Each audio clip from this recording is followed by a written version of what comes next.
Hello, welcome back. We're working on motion problems in physics with constant acceleration. And the problem, this problem involves a jet landing on a runway, and it goes like this. A jet lands with a velocity of 100 meters per second and brakes to a stop on a runway. It can decelerate at -5 meters per second squared during its landing phase. What is the minimum time needed for touchdown? Go from touchdown to a complete stop, and the second part is, can this jet land on a runway that's 0.8 kilometers long? So it's a fairly simple problem overall, but we're just getting more practice working with our equations of motion. And the first thing we want to do is write down a picture of what's going on. Even though it's a fairly simple problem, we still want to draw a quick little picture. So basically we have a runway. You don't have to be an artist here. I'm not an artist, right? So here's a runway. You got a little dotted line here, right? And then there's an airplane that lands on the runway. My airplanes, just like everything else, are going to look like rectangles because they're not very aerodynamic airplanes. But the airplane comes down and it lands, wheels down on the runway. And the initial velocity right at touchdown, it tells us, is 100 meters per second. As it says right here, a jet lands with a velocity of 100 meters per second.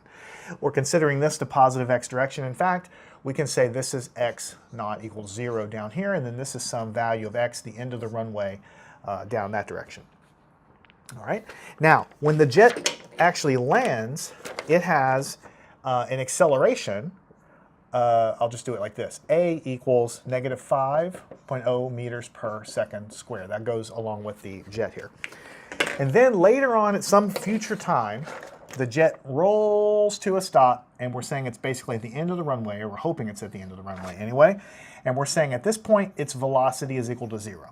So you see how we labeled everything here with the proper terminology. We know the initial velocity, so we put v naught is 100 meters per second. We know the final velocity is just v, where there's no naught here, and that's equal to 0, initial, final.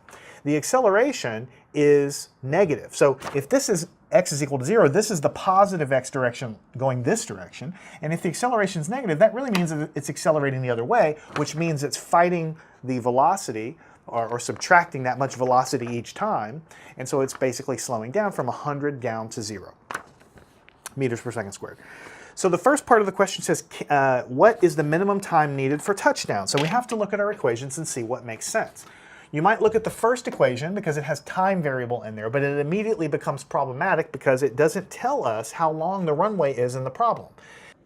So the first thing you want to do when you have all of the information written down is look back at your equations and see what makes the most sense to use. And there's always going to be multiple ways to do it. Well, the first thing you do is you look at the first equation. Can I use that to solve the problem? To find out how long how long in time